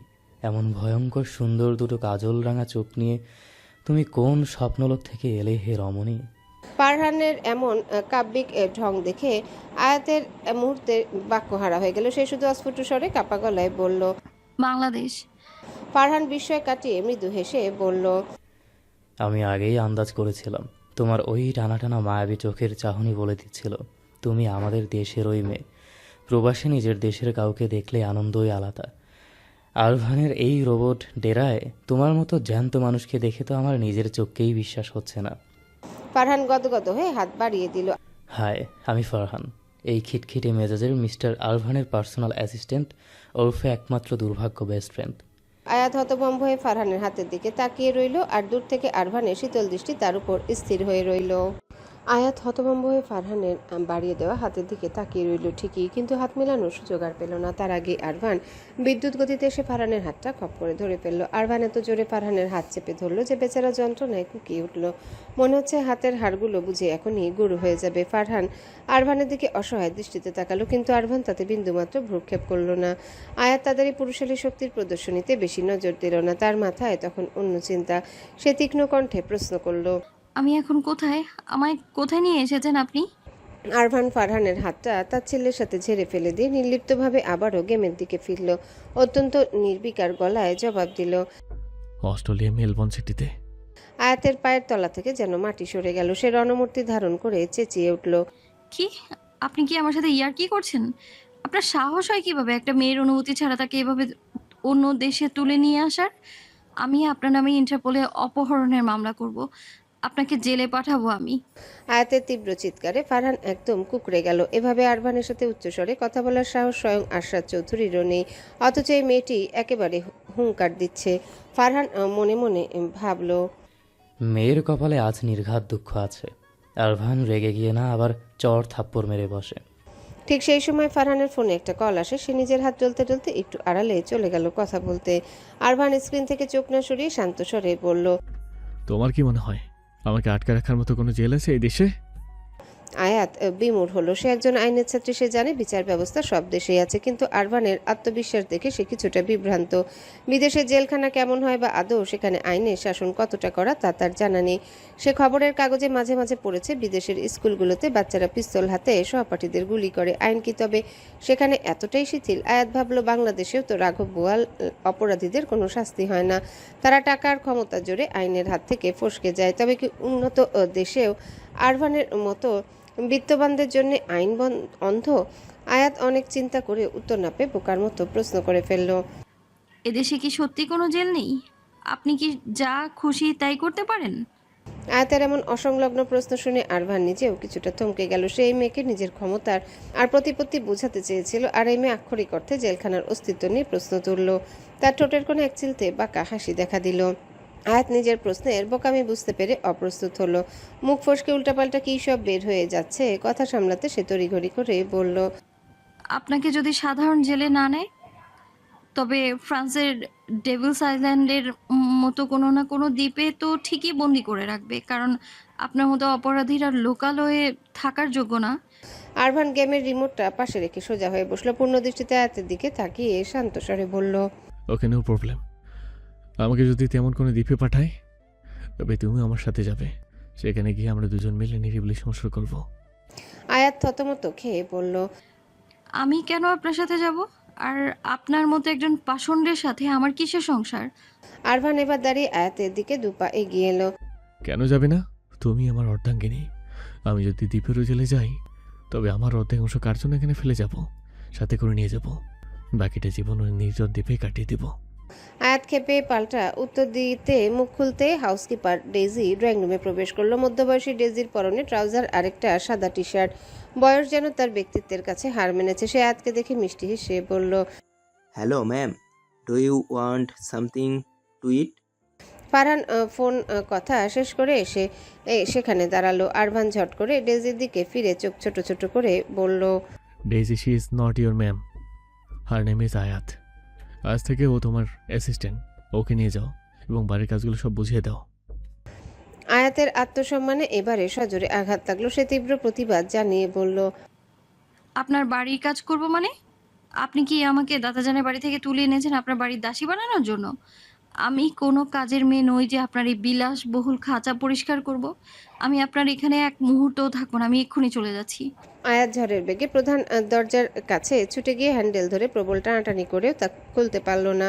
সে উন্মাদের মতো ধাক্কা দিচ্ছে আর চিৎকার করছে। দরজা খুলছেন না কেন? খুলুন বলছি দরজা। পাসওয়ার্ড লকের উপর আয়াতের এলোমেলো চাপাচাপি দেখে ফারহান আতঙ্কিত হয়ে চিৎকার করে উঠল, আরে আরে, করছো কি? 3বার ভুল পাসওয়ার্ড দিলে স্মার্ট ডোর সিকিউরিটি লক চলে যাবে। তখন আর সঙ্গে সঙ্গে খুলবে না, অ্যালার্ম বাজবে, সিস্টেম হ্যাং হবে। বাইরে থেকে ম্যানুয়াল রিসেট না করা পর্যন্ত আমরা এখানেই আটকে থাকবো। আয়াত নিজের সর্বশক্তি দিয়ে চেষ্টা করেও যখন ব্যর্থ হলো তখন সে অসহায় চোখে আরভানের দিকে তাকালো। আরভান তখন তার ব্যর্থতা উপভোগ করছে। সে গেমের রিমোটটা পাশে রেখে আয়েশি ভঙ্গিতে সোফায় গা এলিয়ে দিল। এক হাত মাথার নিচে ভাঁজ করে আয়াতের দিকে তাকিয়ে বিদ্রূপে সুরে বলল, 12 বছর ধরে স্বামী সেবার নামে শুধু পোহরেই গঞ্জ আয়াত, কোনো কাজও তো করেনি। আমার উপরে যত টাকায় বিনা পরিশ্রমে আয়েশ করা যাবে না, নিজের খরচ নিজেই চালাতে হবে। তাই আপাতত বাড়ির কাজ দিয়ে শুরু করো, এরপর যোগ্যতা অনুযায়ী অফিসিয়াল কাজে আসতে পারো। পড়াশোনার খরচ থেকে শুরু করে নিজের হাত খরচ সবই তোমাকে কষ্ট করে উপার্জন করে নিতে হবে। আয়াত অপমানে লাল হয়ে বলল, আপনার এক পয়সাও চাই না আমার। আমি আপনার বাড়িতে বন্দি হয়ে থাকতে আসিনি। আমাকে আমার দেশে পাঠিয়ে দিন। আমি সেখানে পড়াশোনা করে নিজের ব্যবস্থা নিজেই করে নিতে পারবো। আপনার এই দয়ার দান বা কাজের অফার কোনোটাই আমার প্রয়োজন নেই। আরভান শান্ত গলায় বলল, তুমি একটু বেশি কথা বলো আয়াত, তবে অবাধ্যদের মুখ কীভাবে বন্ধ করতে হয় I know that very well. আরভানের এমন সূক্ষ্ম হুমকিতে কেন যেন আয়াতের বুকের ভেতরটা একটু কেঁপে উঠল। তবে সে সেটা বুঝতে না দিয়ে নিজের জেদ বজায় রাখার চেষ্টা করলো। শক্ত গলায় বলল, কি করবেন আপনি? দেখি, পারলে করুন তো। আমায় ভয় দেখিয়ে লাভ নেই। আরভান হাত বাড়িয়ে টেবিলের উপর রাখা সেই ক্লোরোফর্ম স্প্রেটা হাতে নিতে আয়াতের মুখ শুকিয়ে গেল। এই পাগলাটে লোকের কোনো বিশ্বাস নেই। আবার যদি নাকে স্প্রে করে ঘুম পাড়িয়ে দেয়, আবার যদি নাকে স্প্রে করে ঘুম পাড়িয়ে দেয়। এমনিতেই খিদেই তার পেট চোচো করছে। সে আর এক মুহূর্ত দেরি না করে দ্রুত 2 পা পিছিয়ে হাউসকিপার ডেজির পিছু পিছু রান্নাঘরের দিকে ছুটল। শুধুই ছুটল না, ডেজির পাশে গিয়ে আবারও নিচু স্বরে প্রশ্ন করলো, ডেইজি, এই দেশে কি সত্যি ডেভিলস আইল্যান্ডের মতো কোনো দ্বীপ আছে? যদি থেকে থাকে তবে আমায় একটু হেল্প করো না। আমি ওই পিশাচটাকে চিরতরে ওখানে পাঠানোর ব্যবস্থা করতে চাই। আরভানের ঠোঁটের কোণে একটা রহস্যময় বাঁকা হাসি ফুটে উঠল। ফারহান হাঁ করে পুরো দৃশ্যটা দেখছিল। এমন দৃশ্য তার জন্য একদম নতুন। এই প্রথম সে দেখলো কোনো মেয়ের সাথে আরভান এভাবে পাল্লা দিয়ে তর্ক করছে, অথচ তাকে চড়থাপ্পড় মেরে বের করে দিচ্ছে না। ফারহান নিজের ব্যথা পাওয়া হাতটা ডলতে ডলতে বলল, ব্রো, এই মেয়ে আসলে কে? তুই তো কোনো মেয়েকে তোর এবং তোর বাড়িতে ত্রিসীমানায় আসতে দিস না, আর একে দেখছি সোজা তোর বেডরুম থেকে নেমে আসছে। ঘটনা কি? আরভান কোনো জবাব দিল না। ফারহান জানে ছেলে নিজে থেকে মুখ না খুললে তাকে পারমাণবিক বোমা মেরেও কথা বলানো যাবে না। আরভান প্রসঙ্গ পাল্টে নির্লিপ্ত গলায় প্রশ্ন করল, আজকের মিটিং কয়টায়? 9টায়। এভি, তোর বাবা আরশাদ চৌধুরী আজ তোর সাথে দেখা করতে চান। খবর পাঠিয়েছেন, খুব জরুরি কোনো আলাপ আছে। আরভান খুব ভালো করে জানে সেই জরুরি আলাপের বিষয়বস্তু কি। সপাটে জবাব দিল, ক্যান্সেল করে দে, আমার সময় হবে না, বলে দিস। ফারহান এবার আর চুপ থাকতে পারল না। সে আরভানের দিকে এক পা এগিয়ে এসে কিছুটা ব্যথিত গলায় বলল, মাঝে মাঝে ভাবি, রক্তের সম্পর্ক কি সত্যি এতটা ফিকে হতে পারে? তোকে না দেখলে বিশ্বাস করতাম না যে কোনো বাবা নিজের স্বার্থের জন্য সন্তানের জীবনের প্রতিটি মুহূর্তকে এভাবে বিষিয়ে দিতে পারে। পৃথিবীতে তুই বোধহয় সেই বিরল সন্তান যে নিজেকে শিকড়ের ঘৃণা করে টিকে থাকার শক্তি পায়। যেখানে মানুষ বাবা মায়ের ছায়া খুঁজে বেড়ায়, সেখানে তুই তাদের উপস্থিতিটাকেই বিষ মনে করিস। আরভান কোনো উত্তর দিল না। সে জানালার বাইরে দিগন্তের বিষণ্ণ আলোর দিকে তাকিয়ে রইল। তার চোখ জোড়া যেন এক অতলান্ত শূন্যতা বহন করছে। খানিক বাদে সে গভীর দীর্ঘশ্বাস ফেলে গম্ভীর স্বরে বলল, শিকড় যদি বিষাক্ত হয় ফারহান, তবে সেই গাছ বেশি দিন বাঁচে না।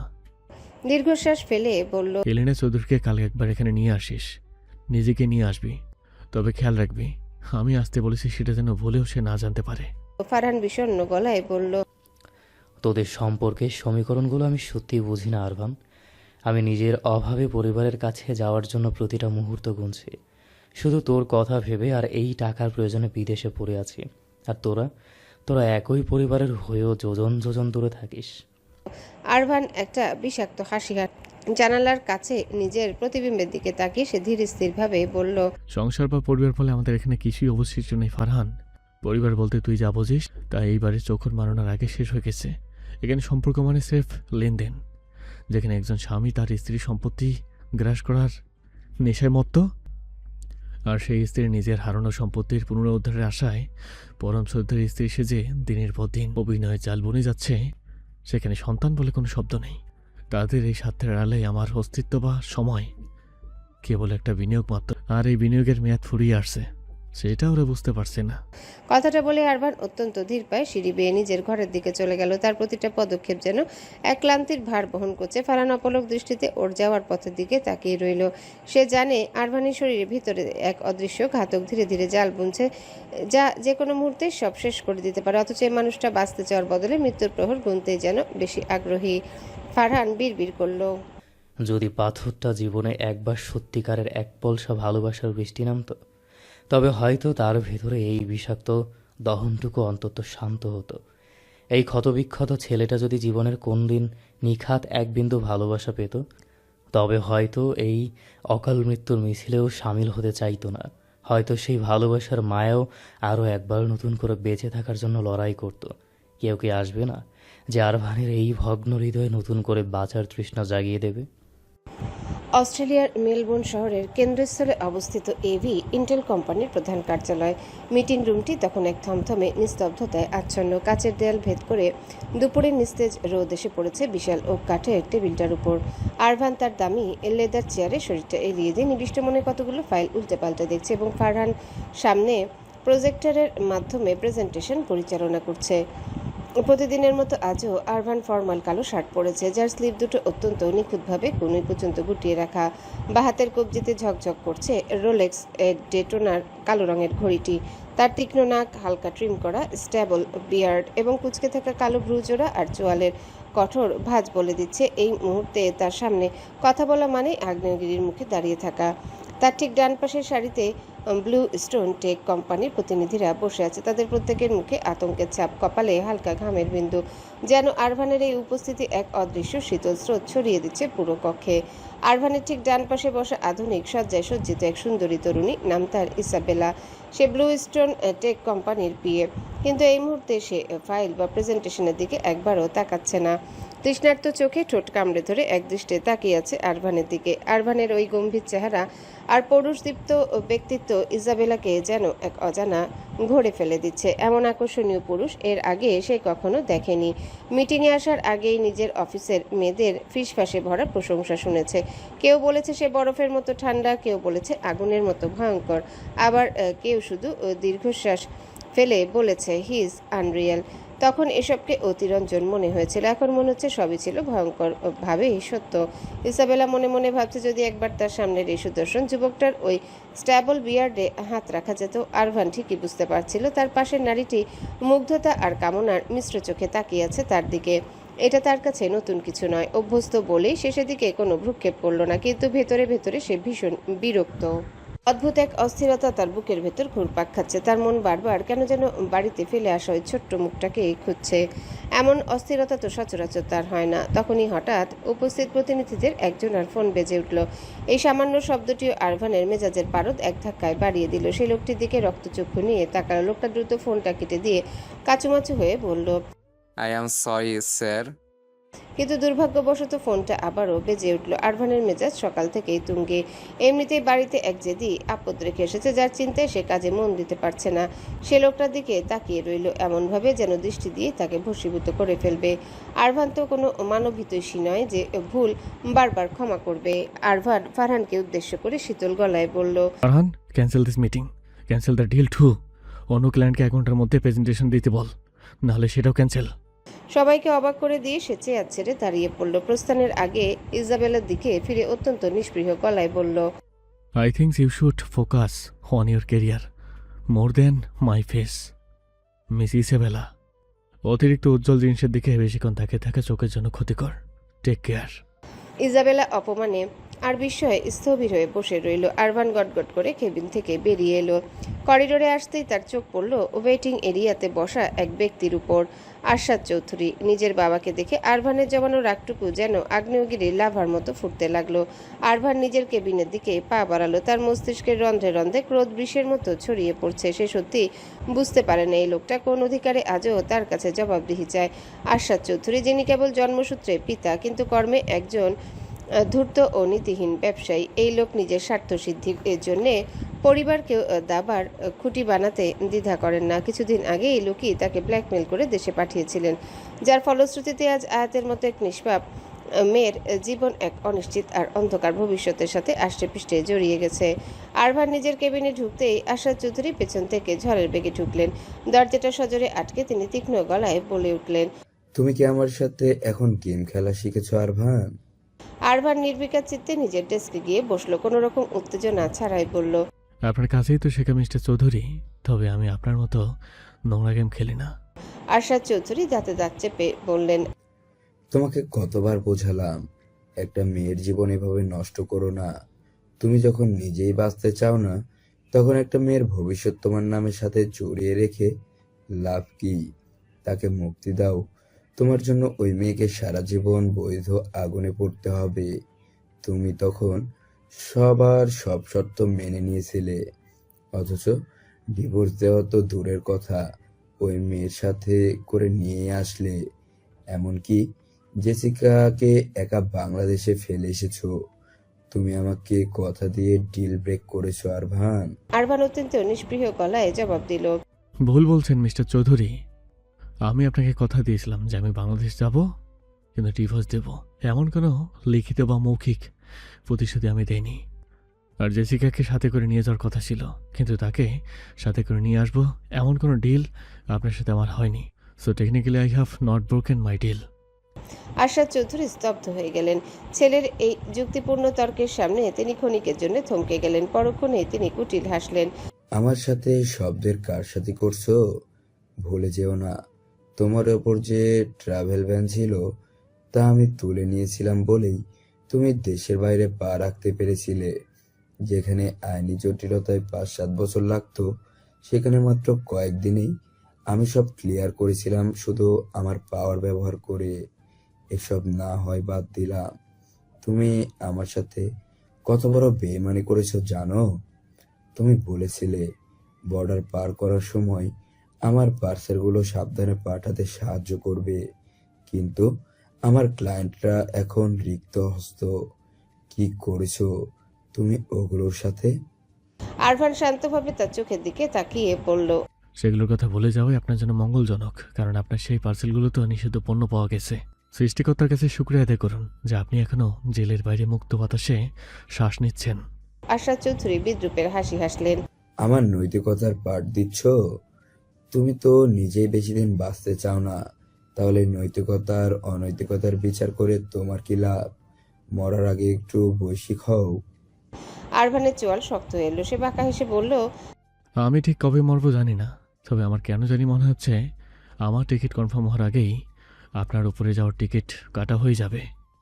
আশরাত চৌধুরী রাগে কাঁপতে কাঁপতে হো হো করে হেসে উঠলেন। তাই নাকি? নিজেকে দেখছি জ্যোতিষীভাবেই ভাবতে শুরু করছো, বাবার সাথে বেইমানি করছো, আর বড় বড় কথা বলছো। ভুলে যেও না আরভান, তোমার শরীরের প্রতিটা শিরা উপশিরা এই আরশাদ চৌধুরীর রক্ত বইছে। তোমার ওই দুর্বল হৃৎপিণ্ড ছিঁড়ে আমার হাতে বের করে দিলেও আমার রক্তের ঋণ শোধ করার মুহূর্ত তোমার এই জন্মে হবে না।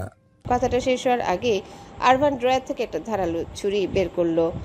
আশরাত চৌধুরী কিছু বুঝে ওঠার আগেই আরভান সজোরে নিজের বাঁ হাতের কবজির উপর এক দীর্ঘ পোজ দিল। মুহূর্তেই ফিনকি দিয়ে তাজা রক্ত বেরিয়ে এলো। আরভান সেই রক্তাক্ত হাতটা আশরাত চৌধুরীর সামনে ধরল। তারপর অত্যন্ত ঘৃণার সাথে তার দামি সাদা শার্টে নিজের রক্ত মাখিয়ে দিতে দিতে বলল, রক্তের দাম? এই নিন আপনার নোংরা রক্ত। চিন্তা করুন আপনার রক্ত কতটা বিষাক্ত যে আমি নিজের শরীর থেকে তা বের করে দিতে এক মুহূর্ত ভাবি না। এই রক্ত ধরতে ধরতে শরীর শূন্য হয়ে যাক তবুও ভালো, কিন্তু আপনার অংশ আমার শরীরে বইছে। ভাবলে আমি নিজের প্রতি চরম ঘৃণা অনুভব করি, এমনকি এই অস্তিত্বকেও আমি অস্বীকার করি। আরভান আর এক মুহূর্ত সেখানে দাঁড়ালো না। সে চায় না তার ব্যক্তিগত জীবনের এই কদর্য দিকগুলো তার স্টাফদের সামনে আসুক, কিন্তু দুর্ভাগ্যবশত তার জীবনের তিক্ততা বারবার জনসমক্ষে চলে আসে। সে গটগট করে কেবিন থেকে বেরিয়ে গেল। পেছনে আশরাত চৌধুরীর রাগে হিতাহিত জ্ঞান হারিয়ে ডেস্কে রাখা দামি কম্পিউটার মনিটরটা সজোরে আছাড় মারলেন। আরভান মেলবোর্নে সে আলিশান বাড়িতে আয়াত এক অন্যরকম মানসিক অস্থিরতায় দিন পার করছে। সকাল থেকে সে অন্তত 10 বার চেষ্টা করেছে ডেজির কাছ থেকে নিস্তার পেয়ে বাড়ির বাইরে যাওয়ার কোনো পথ খুঁজে পেতে, কিন্তু ডেজি তাকে আগলে রাখা তো দূরের কথা, নিজের ব্যক্তিগত কাজটুকু করতে দিচ্ছে না। এমনকি আয়াত যখন নিজের খাবারটা নিজে তৈরি করার জন্য রান্নাঘরের ছুরিটা নিতে চায়, ডেজি আলতো করে সেটা সরিয়ে নিয়ে বলে, are you just like a doll?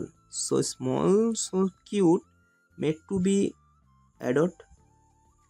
Who makes a doll work? Just sit and relax. আয়াত গজগজ করে বলল, ডল মানে তো পুতুল। আমি কি সাজানো পুতুল হয়ে বসে থাকবো নাকি? আমার নিজের কাজটুকু করতে দিন, নয়তো দয়া করে দরজাটা খুলে দিন। ডেজি কোনো কথা না বলে কেবল মুচকি হাসলো। তার সেই রহস্যময় হাসি দেখে আয়াত বুঝতে পারল না সে আয়াতের ভাষা বুঝতে পারছে না নাকি আরভানের কড়া নির্দেশ পালন করছে। আয়াত ডেজিকে রাগিয়ে দেওয়ার অনেক চেষ্টা করলো যাতে সে বিরক্ত হয়ে তাকে বাড়ি থেকে বের করে দেয়। সে রান্নাঘরের গুছিয়ে রাখা জিনিসপত্র অগোছালো করলো, পানির গ্লাস উল্টে দিল, কিন্তু এই নারীর ধৈর্যের সীমা যেন আকাশচুম্বী। সে প্রতিবারই মিষ্টি হেসে পরম মমতায় আবারও সবকিছু পরিষ্কার করে ফেলে। এই দেশের মানুষগুলো কি আসলে এত শান্ত, নাকি এটা ডেজির বিশেষ কোনো গুণ, তা আয়াতের কাছে বোধগম্য হলো না।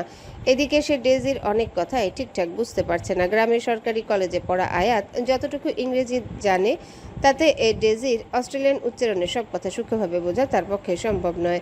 সে অনার্সের প্রথম বর্ষ শেষ করে দ্বিতীয় বর্ষে ওঠার কথা ছিল, কিন্তু পরিস্থিতির চাপ পরীক্ষাটাই দেওয়া হয়নি। পড়াশোনাটা আর কোনোদিনও হবে কিনা তা নিয়ে তার মনে এক গভীর সংশয় আর হাহাকার কাজ করছে।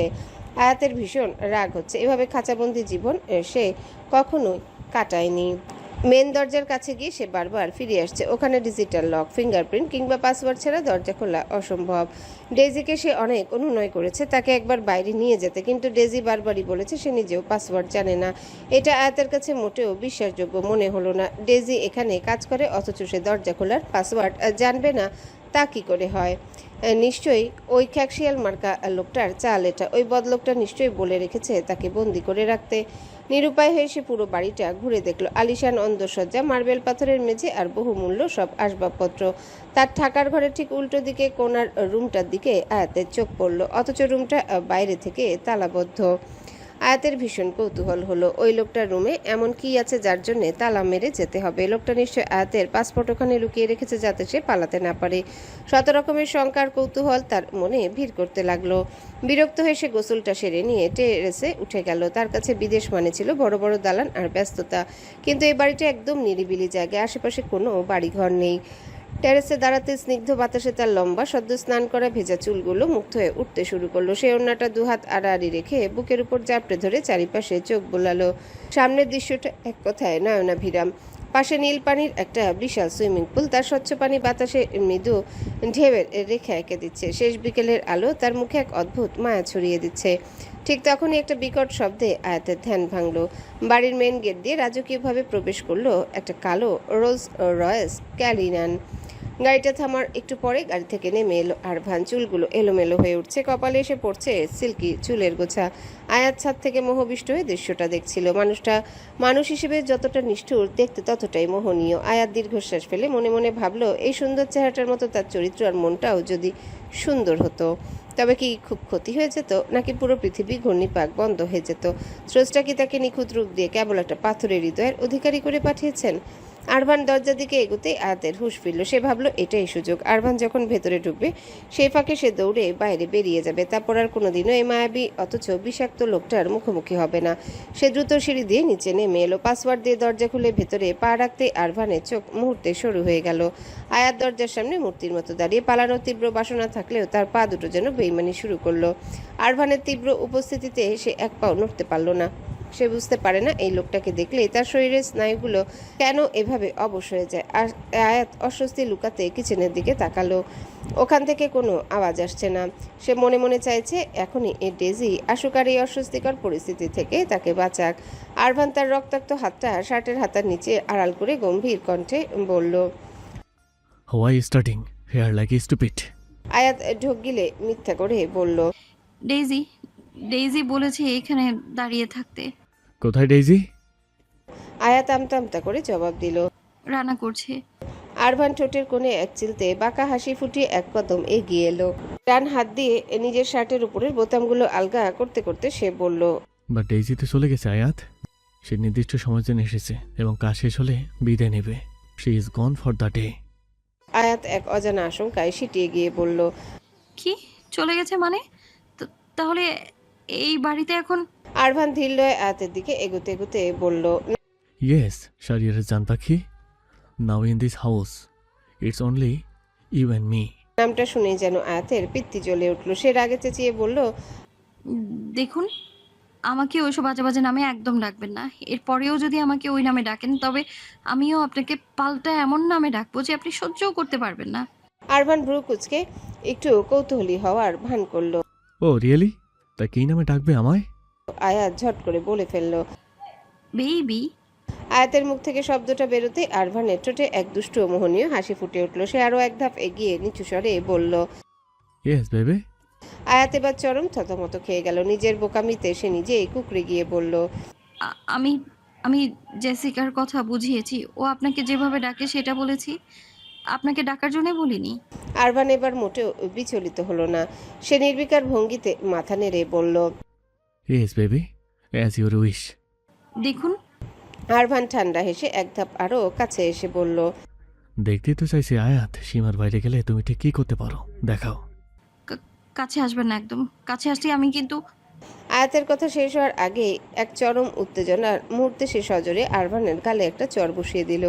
চরের শব্দে লিভিং রুমের নিস্তব্ধতা খান খান হয়ে গেল। আরভানের চোখে তখন রাগের চেয়ে এক ধরনের নেশালো আভা বেশি স্পষ্ট। সে বিদ্যুৎ গতিতে তার ওই দুই হাত দিয়ে আয়াতের দুই পাশে দেয়াল চেপে ধরল। সে আয়াতের এত কাছে যে দুজনের নিঃশ্বাস একে অপরের উপর আছড়ে পড়ছে। আরভান নেশালো কণ্ঠে হুকুমের সুরে বলল, এত সাহস কোথায় পাও আয়াত? এখন এই জ্বরের যদি আমি অন্যভাবে নেই, সামলাতে পারবে তো? আরভানের তপ্ত নিঃশ্বাস আয়াতের মুখে আছড়ে পড়ছে। আয়াতের নারী সত্তা কেঁপে উঠল এক অজানা শিহরণে। আরভানের চোখ দুটো গভীর অন্ধকার সমুদ্রের মতো নেশালো হয়ে উঠছে। এই ছোট্ট মেয়েটা যে তার কাজ সমানো হবে না, সে কেন তাকে চুম্বকের মতো আকর্ষণ করছে।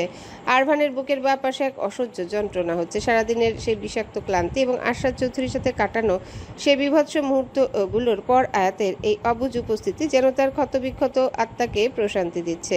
পুরো পৃথিবীর বিরুদ্ধে যুদ্ধ করে আসা মানুষটার কেন যেন মনে হলো এই এক চিলতে মায়ার আশ্রয়ে নিজেকে সঁপে দেওয়া খুব একটা ভুল হবে না। আরভান এক ঘোরের মাঝে আয়াতের ঠোঁটের দিকে আগাতে শুরু করলো। ঠিক তখনই আরভানের ফোনটা সজোরে বেজে উঠল। মোহভঙ্গ হলো তার। সে ঝট করে আয়াতের কাছ থেকে সরে দাঁড়িয়ে নিজেকে স্বাভাবিক করে নিল। চোখের সেই নেশালো ভাবটা মুছে ফেলে শীতল গলায় বলল, আমার জন্য একটা ব্ল্যাক কফি নিয়ে আনো, উইদাউট সুগার।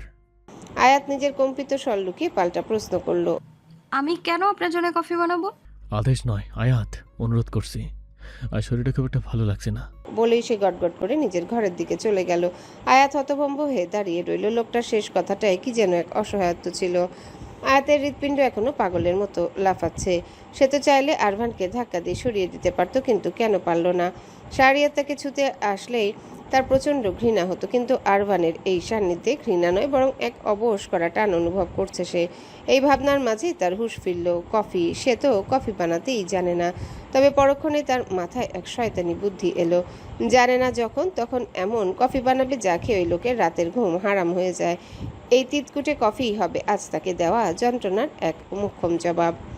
আয়াত রান্নাঘরে পাথরের মূর্তির মতো দাঁড়িয়েছে। তার সামনে রাখা অত্যাধুনিক কফি মেকার, গ্রাইন্ডার আর বিচিত্র সব ইলেকট্রনিক গ্যাজেট, কিন্তু এগুলো কিভাবে ব্যবহার করতে হয় সে জানে না। আজ সকালে ডেজিকে এসব দিয়েই কাজ করতে দেখেছিল ঠিকই, কিন্তু তখন পালানোর চিন্তায় আয়াত এতটাই বিভোর ছিল যে যন্ত্রগুলোর কারিকুরি খেয়াল করার অবকাশ পায়নি সে। সে মোটেও আরভানের কোনো আদেশ পালন করতে চায় না, কিন্তু তার কানে আরভানের সেই গাঢ় কণ্ঠস্বরটি বারবার প্রতিধ্বনিত হচ্ছে। আদেশ নয় আয়াত, অনুরোধ করছি। কি ছিল সেই কণ্ঠে? কোনো এক অজানা আরতি নাকি এক গভীর ক্লান্তি? আয়াত দীর্ঘশ্বাস ফেলল। সে শুধু চা বানাতে জানে, কফি তো তার জীবনের অভিজ্ঞতাই নেই। চায়ের কথা মনে পড়তে আয়াতের ঝাপসা স্মৃতির দুয়ার হুড়মুড় করে খুলে গেল। শৈশবে মায়ের কাছে সেই এক কাপ চায়ের আবদার করা আর মায়ের বকুনি খাওয়া। ছোট্ট আয়াত বায়না ধরে বলেছিল, হ্যালো বন্ধুরা, পরবর্তী পার্ট খুব তাড়াতাড়ি আসবে, তো সবাই অপেক্ষায় থাকো। আর চ্যানেলটি যারা এখনো সাবস্ক্রাইব করোনি তারা পরবর্তী পার্ট দেখার জন্য চ্যানেলটি সাবস্ক্রাইব করে রেখো। ধন্যবাদ সবাইকে, আমাদের সাথেই থেকো।